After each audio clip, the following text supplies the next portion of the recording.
कफन। प्रेमचंद। रोमन। एक झोपड़े के द्वार पर बाप और बेटा दोनों एक बुझे हुए अलाव के सामने चुपचाप बैठे हुए थे और अंदर बेटे की जवान बीवी बुधिया प्रसव वेदना में पछाड़ खा रही थी। रह रहकर उसके मुंह से ऐसी दिल हिला देने वाली आवाज निकलती थी कि दोनों कलेजा थाम लेते थे। जाड़ों की रात थी, प्रकृति सन्नाटे में डूबी हुई, सारा गांव अंधकार में ले हो गया था। घीसू ने कहा, मालूम होता है बचेगी नहीं, सारा दिन दौड़ते हो गया, जा देख तो आ। माधव चिढ़कर बोला, मरना ही है तो जल्दी मर क्यों नहीं जाती? देखकर क्या करूं, तू बड़ा बेदर्द है बे। साल भर जिसके साथ सुख चैन से रहा, उसी के साथ इतनी बेवफाई। तो मुझसे तो उसका तड़पना और हाथ पांव पटकना नहीं देखा जाता। चमारों का कुनबा था और सारे गांव में बदनाम। घीसू एक दिन काम करता तो 3 दिन आराम करता। माधव इतना कामचोर था कि आध घंटे काम करता तो घंटे भर चिलम पीता। इसलिए उन्हें कहीं मजदूरी नहीं मिलती थी। घर में मुट्ठी भर भी अनाज मौजूद हो तो उनके लिए काम करने की कसम थी। जब 2-4 फाके हो जाते तो घीसू पेड़ पर चढ़कर लकड़ियां तोड़ लाता और माधव बाजार से बेच लाता और जब तक वह पैसे रहते दोनों इधर उधर मारे मारे फिरते। गांव में काम की कमी न थी। किसानों का गांव था, मेहनती आदमी के लिए 50 काम थे। मगर इन दोनों को उसी वक्त बुलाते जब 2 आदमियों से एक का काम पाकर भी संतोष कर लेने के सिवा और कोई चारा न होता। अगर दोनों साधु होते तो उन्हें संतोष और धैर्य के लिए संयम और नियम की बिल्कुल जरूरत न होती। ये तो इनकी प्रकृति थी। विचित्र जीवन था इनका। घर में मिट्टी के 2-4 बर्तन के सिवा कोई संपत्ति नहीं। फटे चित्रों से अपनी नग्नता को ढांके हुए जिए जाते थे। संसार की चिंताओं से मुक्त, कर्ज से लदे हुए, गालियां भी खाते, मार भी खाते, मगर कोई गम नहीं। दीन इतने की वसूली की बिल्कुल आशा न रहने पर भी लोग इन्हें कुछ न कुछ कर्ज दे देते थे। मटर, आलू की फसल में दूसरों के खेतों से मटर या आलू उखाड़ लाते और भून भान कर खा लेते या 10-5 ऊख उखाड़ लाते और रात को चूसते। घीसू ने इसी आकाश वृत्ति से 60 साल की उम्र काट दी और माधव भी सपूत बेटे की तरह बाप ही के पद चिन्हों पर चल रहा था, बल्कि उसका नाम और भी उजागर कर रहा था। इस वक्त भी दोनों अलाव के सामने बैठकर आलू भून रहे थे, जो कि किसी खेत से खोद लाए थे। घीसू की स्त्री का तो बहुत दिन हुए देहांत हो गया था। माधव का ब्याह पिछले साल हुआ था। जब से यह औरत आई थी उसने इस खानदान में व्यवस्था की नींव डाली थी और इन दोनों बेगैरतों का दोजख भरती रहती थी। जब से वह आए ये दोनों और भी आलसी और आरामतलब हो गए थे, बल्कि कुछ अकड़ने भी लगे थे। कोई कार्य करने को बुलाता तो निर्ब्याज भाव से दुगुनी मजदूरी मांगते। वही औरत आज प्रसव वेदना से मर रही थी और ये दोनों इसी इंतजार में थे कि वह मर जाए तो आराम से सोएं। घीसू ने आलू निकालकर छीलते हुए कहा, जाकर देख तो क्या दशा है उसकी। चुड़ैल का फिसाद होगा और क्या। यहाँ तो ओझा भी 1 रुपया मांगता है। माधव को भय था कि वह कोठरी में गया तो घीसू आलूओं का बड़ा भाग साफ कर देगा। बोला, मुझे वहां जाते डर लगता है। डर किस बात का है, मैं तो यहाँ हूँ ही, तो तुम ही जाकर देखो ना। मेरी औरत जब मरी थी तो मैं 3 दिन तक उसके पास से हिला तक नहीं था, और फिर मुझसे ले जाएगी कि नहीं। जिसका कभी मुंह नहीं देखा आज उसका उभरा हुआ बदन देखूं। उसे तन की सुध भी तो न होगी। मुझे देख लेगी तो खुलकर हाथ पांव भी न पटक सकेगी। मैं सोचता हूँ कोई बाल बच्चा हो गया तो क्या होगा। सौंठ, गुड़, तेल कुछ भी तो नहीं है घर में। सब कुछ आ जाएगा, भगवान दे तो। जो लोग अभी 1 पैसा नहीं दे रहे हैं वही कल बुलाकर रुपए देंगे। मेरे 9 लड़के हुए, घर में कभी कुछ न था, मगर भगवान ने किसी न किसी तरह बेड़ा पार ही लगाया।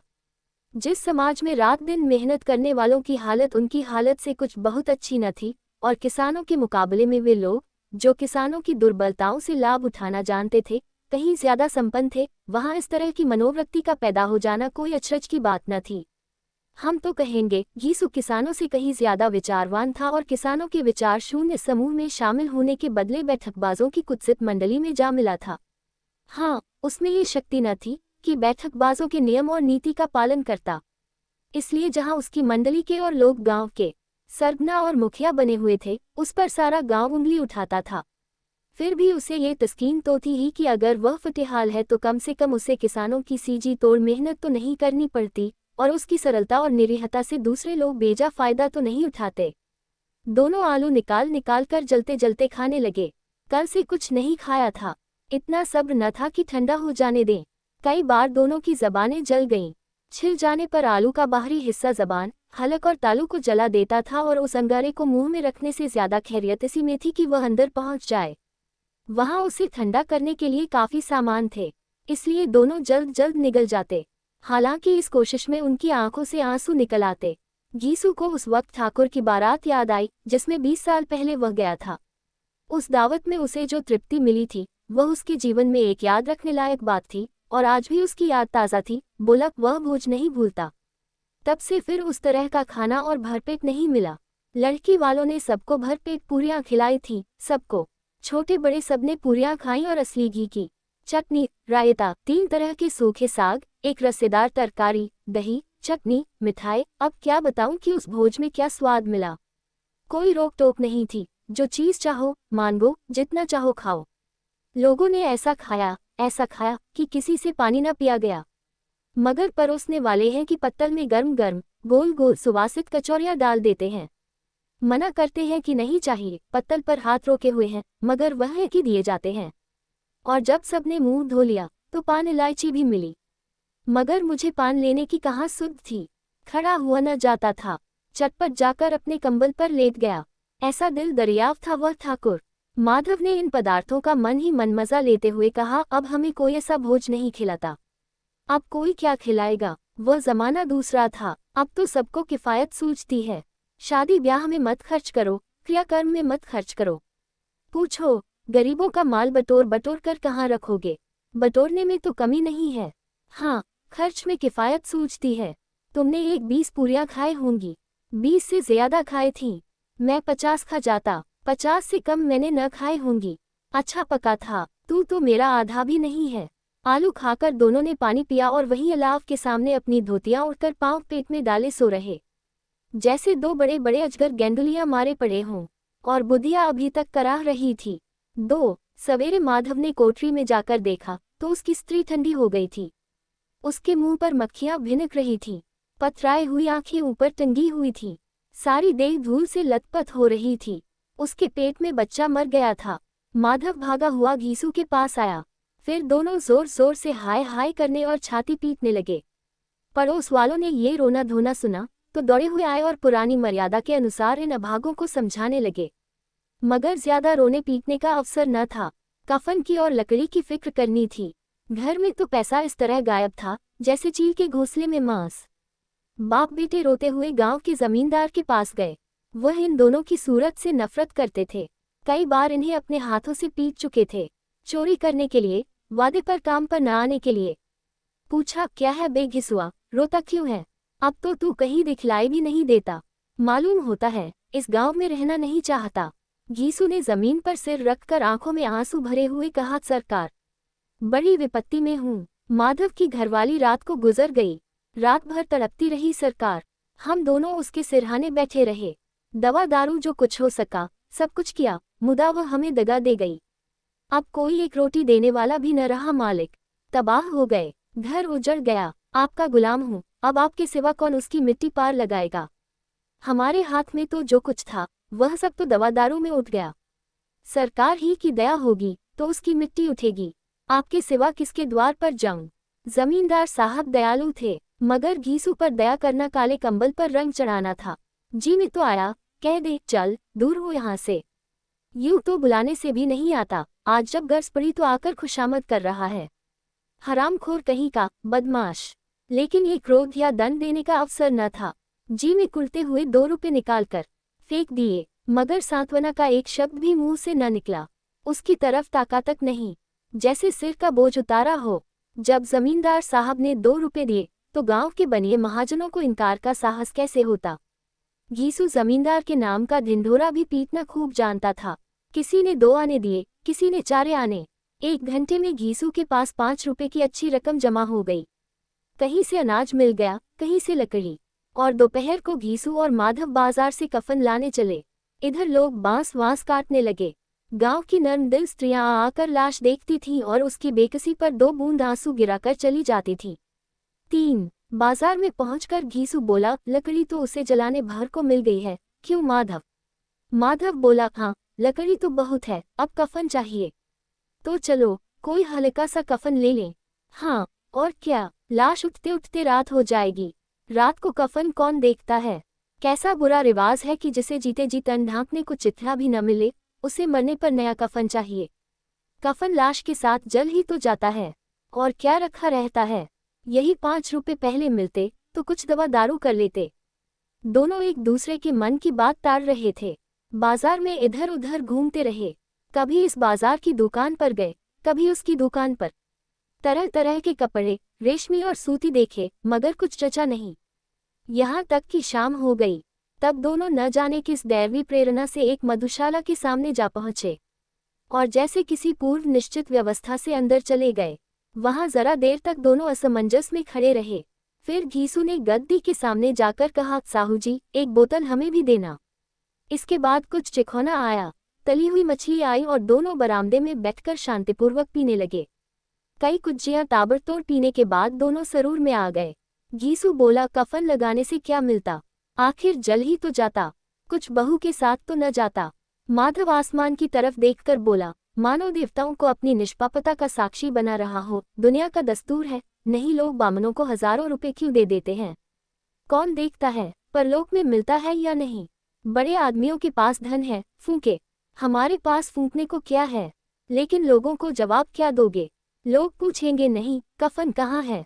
घीसू हंसा, अबे कह देंगे कि रुपए कमर से खिसक गए, बहुत ढूंढा, मिले नहीं। लोगों को विश्वास न आएगा, लेकिन फिर वही रुपए देंगे। माधव भी हंसा इस अनपेक्षित सौभाग्य पर, बोला, बड़ी अच्छी थी बेचारी, मरी तो खूब खिला पिला कर, आधी बोतल से ज्यादा उड़ गई। घीसू ने 2 सेर पूरियां मंगाई, चटनी, अचार, कलेजियां। शराब खाने के सामने ही दुकान थी। माधव लपककर 2 पत्तलों में सारे सामान ले आया। पूरा 1.5 रुपया खर्च हो गया, सिर्फ थोड़े से पैसे बच रहे। दोनों इस वक्त इस शान में बैठे पूरियां खा रहे थे जैसे जंगल में कोई शेर अपना शिकार उड़ा रहा हो। न जवाबदेही का खौफ था, न बदनामी की फिक्र। इन भावनाओं को उन्होंने बहुत पहले ही जीत लिया था। घीसू दार्शनिक भाव से बोला, हमारी आत्मा प्रसन्न हो रही है तो क्या उसे पुण्य होगा। माधव ने श्रद्धा से सिर झुकाकर तस्दीक की, जरूर से जरूर होगा। भगवान, तुम अंतर्यामी हो, उसे बैकुंठ ले जाना। हम दोनों हृदय से आशीर्वाद दे रहे हैं। आज जो भोजन मिला वह कभी उम्र भर न मिला था। एक क्षण के बाद माधव के मन में एक शंका जागी। बोला, क्यों दादा, हम लोग भी एक न एक दिन वहां जाएंगे ही। घीसू ने इस भोले भाले सवाल का कुछ उत्तर न दिया। वह परलोक की बातें सोचकर इस आनंद में बाधा न डालना चाहता था। जो वहां वह हम लोगों से पूछे कि तुमने हमें कफन क्यों नहीं दिया तो क्या कहोगे। कहेंगे तुम्हारा सिर। पूछेगी तो जरूर, तू कैसे जानता है कि उसे कफन न मिलेगा। तू मुझे ऐसा गधा समझता है। 60 साल क्या दुनिया में घास खोदता रहा हूँ, उसको कफन मिलेगा और बहुत अच्छा मिलेगा। माधव को विश्वास न आया। बोला, कौन देगा। रुपए तो तुमने चट कर दिए, वह तो मुझसे पूछेगी। उसकी मांग में तो सेंदूर मैंने डाला था। कौन देगा, बताते क्यों नहीं। वही लोग देंगे जिन्होंने अब की दिया। हाँ, अब की रुपए हमारे हाथ न आएंगे। ज्यों ज्यों अंधेरा बढ़ता था और सितारों की चमक तेज होती थी, मधुशाला की रौनक भी बढ़ती जाती थी। कोई गाता था, कोई डींग मारता था, कोई अपने संगी के गले लिपटा जाता था, कोई अपने दोस्त के मुंह में कुल्हड़ लगाए देता था। वहां के वातावरण में सुरूर था, हवा में नशा। कितने तो यहाँ आकर एक चुल्लू में मस्त हो जाते थे। शराब से ज्यादा यहाँ की हवा उन पर नशा करती थी। जीवन की बाधाएं यहाँ खींच लाती थीं और कुछ देर के लिए ये भूल जाते थे कि वे जीते हैं या मरते हैं, या न जीते हैं न मरते हैं। और ये दोनों बाप बेटे अब भी मजे ले लेकर चुस्कियां ले रहे थे। सबकी निगाहें इनकी ओर जमी हुई थीं। दोनों कितने भाग्य के बली हैं। पूरी बोतल बीच में है। भरपेट खाकर माधव ने बची हुई पूरियों का पत्तल उठाकर एक भिखारी को दे दिया, जो खड़ा इनकी ओर भूखी आंखों से देख रहा था, और देने के गौरव, आनंद और उल्लास का अपने जीवन में पहली बार अनुभव किया। घीसू ने कहा, ले जा, खूब खा और आशीर्वाद दे। जिसकी कमाई है वह तो मर गई, मगर तेरा आशीर्वाद उसे जरूर पहुंचेगा। रोए रोए से आशीर्वाद दो, बड़ी गाढ़ी कमाई के पैसे हैं। माधव ने फिर आसमान की तरफ देखकर कहा, वह बैकुंठ में जाएगी दादा, बैकुंठ की रानी बनेगी। घीसू खड़ा हो गया और जैसे उल्लास की लहरों में तैरता हुआ बोला, हाँ बेटा, बैकुंठ में जाएगी।